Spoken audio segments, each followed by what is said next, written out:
ہمیشہ یہی سوچ رکھو کہ اللہ نے مجھے بہت کچھ دیا ہے، اگر اعمال کے مطابق ملتا تو میرے پاس کچھ بھی نہ ہوتا۔ شیخ سعدی فرماتے ہیں، تم اپنی 1000 غلطیوں کے باوجود اپنے آپ سے محبت کرتے ہو، لیکن دوسروں کی ایک غلطی کی وجہ سے ان سے نفرت کیوں کرنے لگ جاتے ہو؟ یا تو خود غلطی کرنا چھوڑ دو یا دوسروں کو معاف کرنا سیکھ لو۔ جن کے آنگن میں غریبی کا شجر ہو محسن، ان کی ہر بات زمانے کو بری لگتی ہے۔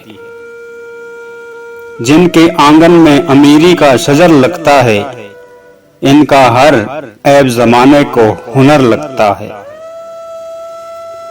خاک مجھ میں کمال رکھا ہے، اے خدا تو نے سنبھال رکھا ہے، میرے عیبوں پر ڈال کے پردہ مجھ کو اچھوں میں ڈال رکھا ہے۔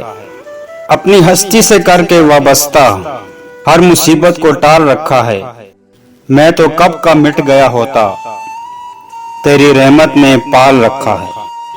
آج کل ہم اذان سنتے نہیں، صرف اس کے ختم ہونے کا انتظار کرتے ہیں۔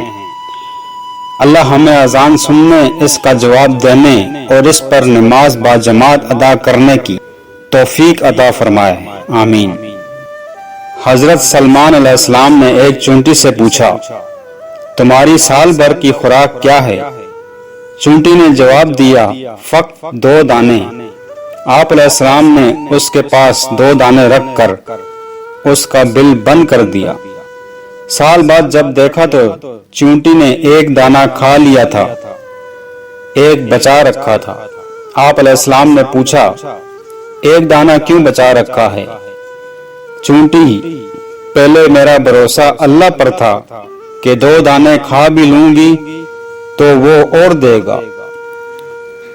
اب بات انسان کی تھی، اس لیے 1 بچا لیا، کیا پتا پھر دے نہ دے۔